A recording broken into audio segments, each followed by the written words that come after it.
আসল খেলাটা কিন্তু বাংলাদেশে শুরু হয়ে যাবে অক্টোবর মাস থেকে। জামাতে ইসলামী এবং এনসিপি চাইছে কোনোভাবেই নির্বাচনে অংশ নিতে দেওয়া যাবে না আওয়ামী লীগকে।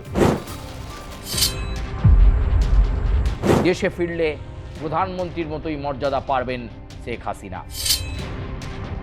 এমন এক পরিস্থিতিতে আওয়ামী লীগের নির্বাচনে অংশ নেওয়া এটা খুব গুরুত্বপূর্ণ হবে। বাংলাদেশের আকাশে বাতাসে এখন ধোঁয়াশার ঘনঘটা, আর সেই ধোঁয়াশার ঘনঘটার মধ্যেই চলছে সমীকরণ।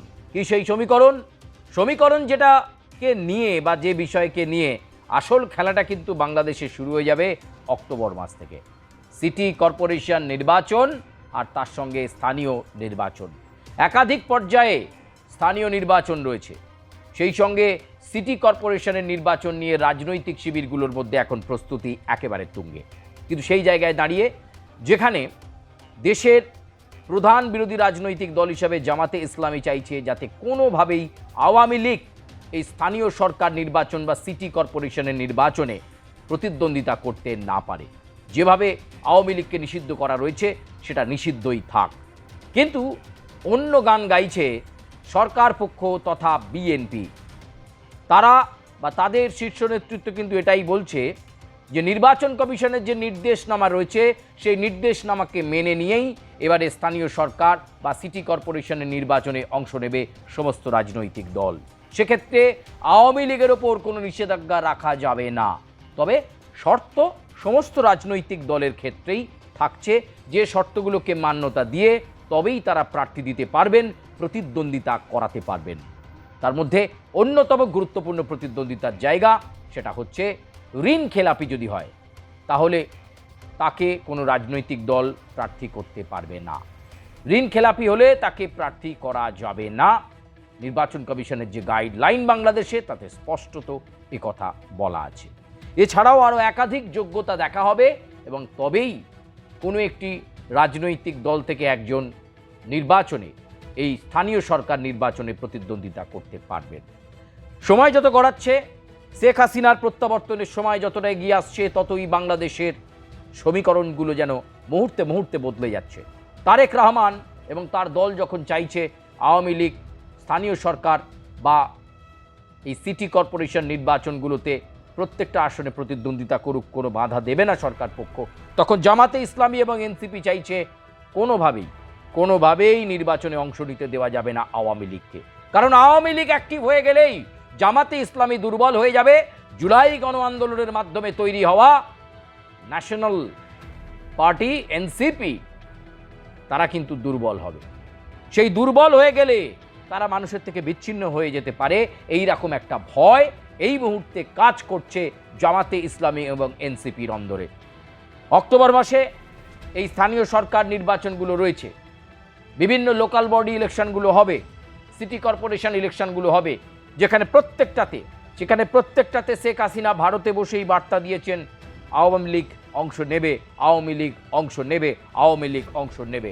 এই আওয়ামী লীগ নির্বাচনে যদি অংশ নেয়, এখনো শেখ হাসিনা আত্মবিশ্বাসী যে আওয়ামী লীগের যা সমর্থক রয়েছে, বাংলাদেশের মানুষ আওয়ামী লীগকে যা এখনো ভালোবাসেন, স্থানীয় নির্বাচনগুলোতেই কিন্তু তারা তার পরিচয় দিয়ে দেবেন।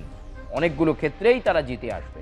আর এই কারণেই তারেক রহমানের ওপর লাগাতার ব্ল্যাকমেল এবং চাপ তৈরি করছে শফিকুর রহমানের জামাতে ইসলামী এবং নাহিদ ইসলাম হাসনাত আবদুল্লাহদের এনসিপি।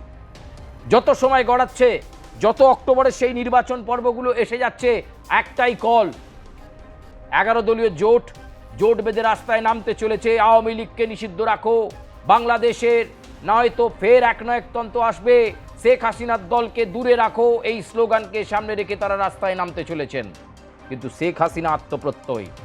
তিনি ভারতীয় সংবাদ মাধ্যমকে যে সাক্ষাৎকার দিয়েছেন তাতে স্পষ্ট ভাষায় তিনি বলেছেন তিনি জানেন সামনে বাধা আছে, তিনি জানেন বাংলাদেশে ফিরলে কি হবে, কিন্তু তাকে ফিরতেই হবে বাংলাদেশের মানুষের জন্য, তাকে ফিরতেই হবে বাংলাদেশের আপামর মানুষের জন্য, তাকে ফিরতে হবে বাংলাদেশের প্রকৃত সংস্কৃতি ফিরিয়ে আনার জন্য। শেখ হাসিনার এই কলে উজ্জীবিত আওয়ামী লীগ অপেক্ষা করছে নির্বাচন কমিশন কখন তাদের অধিকার দেবে যে এসো দলীয় প্রতীক নিয়ে, আওয়ামী লীগের প্রতীক নিয়ে তোমরা নির্বাচনের লড়াই করো, সেই অপেক্ষায় কিন্তু এই মুহূর্তে কর্মীরা রয়েছেন। ফলে অক্টোবর থেকেই খেলা ঘুরে যেতে পারে। এবং যে কথা আমরা আগেই বলেছিলাম, শেখ হাসিনা ফিরলেই কিন্তু দেশের মধ্যে একটা টান টান উত্তেজনা পরিস্থিতি তৈরি হবে, কারণ তিনি এখনও ডিফ্যাক্টো পিএম। তিনি পদত্যাগ করেননি, তিনি সামরিক সহযোগিতায় সৈন্যবাহিনীর সাহায্যে ভারতে গিয়েছিলেন, ফলে তিনি পালিয়ে গেছেন এ কথা বলা যেতে পারবে না। এই জিনিসটা কিন্তু বারবার কোড আনকোড। আপনার পুজো পৌঁছে যাক বিশ্বের দরবারে। প্রতি বছরের মতো এবারও আর+ নিউজ নিয়ে এলো শারদাঞ্জলির সেরা সম্মান 2026। অংশ নিতে সকাল 10টা থেকে সন্ধে 6টার মধ্যে সরাসরি যোগাযোগ করুন আমাদের অফিসে অথবা কল করুন 9836323248 এই নম্বরে। শারদাঞ্জলি শুধুমাত্র আর+ নিউজে। ফলে দেশে ফিরলে প্রধানমন্ত্রীর মতোই মর্যাদা পাবেন শেখ হাসিনা। যদিও তার রাজনৈতিক কর্মকাণ্ডের ওপর কয়েকটা বেড়ি বা নিয়ন্ত্রণ থাকবে, কথা ঠিক, কিন্তু তিনি চাইছেন আগে আওয়ামী লীগ অ্যাক্টিভ হোক। নির্বাচন কমিশন অধিকার দিলেই স্থানীয় নির্বাচনে প্রত্যেকটাতে প্রতিদ্বন্দ্বিতা করবে আওয়ামী লীগের প্রার্থীরা। গ্রামে গঞ্জে, জেলায়, উপজেলায়, পরিষদে, প্রত্যেকটা জায়গায়, এমনকি সিটি কর্পোরেশনের নির্বাচনেও আওয়ামী লীগ তাদের জাত চেনাবে। বঙ্গবন্ধু মুজিবরের আদর্শকে সামনে রেখে আওয়ামী লীগ আবার গলা ফাটানোর জায়গায়। ফলে আওয়ামী লীগের যখন আগমনী বার্তা শুরু হয়েছে, ঠিক তখনই জামাতে ইসলামী, এনসিপির মতো শক্তিরা ভয়ে কাঁপছে। উল্টে তারা তারেক রহমান এবং তার সরকারের ওপর চাপ তৈরি করছে, নির্বাচন কমিশনকে বলুন যে আওয়ামী লীগের ওপর থেকে নিষেধাজ্ঞা তোলা যাবে না, ওই নিষেধাজ্ঞা একেবারে থাক, যাতে তারা নির্বাচনে অংশ নিতে না পারে। কিন্তু কমিশনের গাইডলাইন অনুযায়ী, কমিশন যে গাইডলাইন দিচ্ছে তাতে নির্বাচনে প্রতিদ্বন্দ্বিতা করতে আওয়ামী লীগের অসুবিধা হওয়ার কথা নয়। এই জায়গা থেকেই, এই মৌলিক জায়গা থেকেই, অর্থাৎ ডিসেম্বরের আগেই বাংলাদেশ কি অক্টোবর মাসেই উত্তাল হতে পারে? অক্টোবরেই কি প্রধানমন্ত্রিত্ব ছেড়ে দিতে পারেন তারেক রহমান? তিনি বলেছিলেন, দীর্ঘ যখন নির্বাসন কাটিয়ে দেশে ফিরেছিলেন, বলেছিলেন সবার আগে বাংলাদেশ, আর্থসামাজিকভাবে বাংলাদেশকে উন্নতির জায়গায় নিয়ে যাওয়া, দারিদ্রতা সীমা যেটা 21% ওপর চলে গেছে তার সীমাটাকে নামিয়ে আনা এবং সেই সঙ্গে বন্দর বাণিজ্যে গুরুত্ব দেওয়া। চীন সফরে গিয়ে একাধিক চুক্তি করেছেন তারেক রহমান, যে চুক্তিগুলোর একটা একটা ধরে বাস্তবায়িত করতে চাইছেন। চট্টগ্রামে সেখানে হাব হবে, চীনের সহযোগিতায় হাব হবে, সেচ সমস্যা, কৃষির সমস্যা মিটবে। এবং ভারত সফরে এসে তারেক রহমান চেষ্টা করবেন ভারতের সঙ্গে পুরনো সম্পর্ককে ঝালিয়ে নেওয়ার।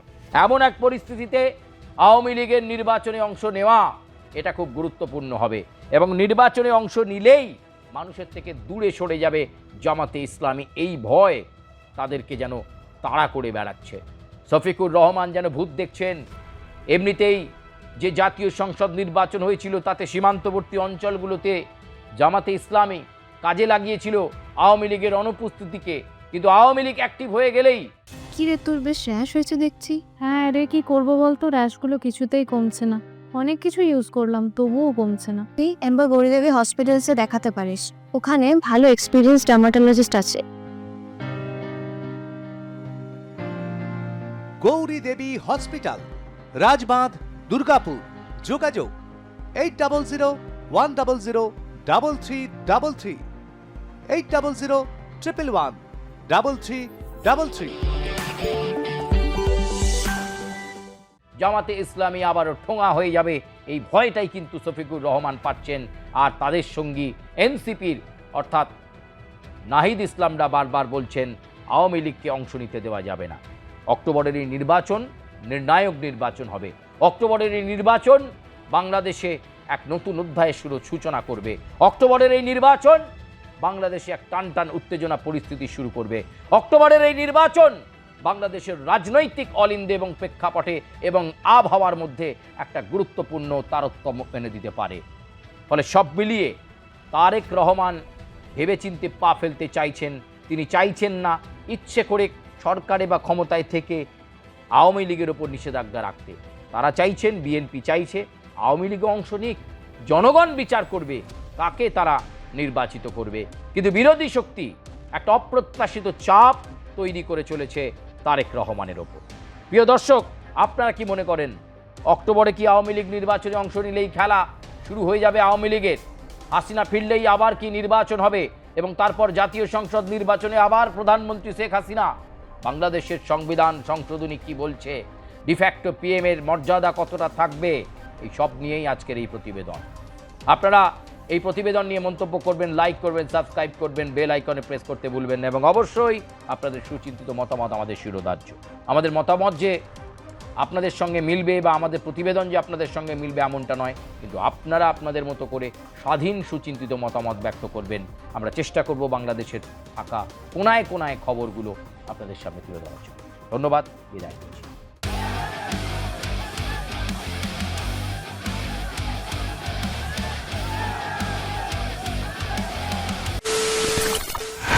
খবরের নামে প্রতিদিন সন্ধে আপনার ড্রয়িং রুমে কি শুধুই চিৎকার চেঁচামেচি খেয়ে আসে?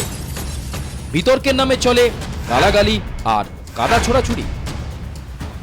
এবার সময় পরিবর্তনের, কারণ আমরা কান ফাটানো চিৎকারে বিশ্বাস করি না। আমরা বিশ্বাস করি খবরের সত্যতায়। আমরা কোনো পক্ষের হয়ে গলা ফাটাই না, আমরা সাধারণ মানুষের হয়ে প্রশ্ন তুলি। চিৎকার নয়, শুধু খবর হবে যেখানে বিতর্ক আছে কিন্তু কুৎসিত ঝগড়া নেই। সঠিক তথ্য, বিশ্বস্ত খবর। নজর রাখুন আর প্লাস নিউজে।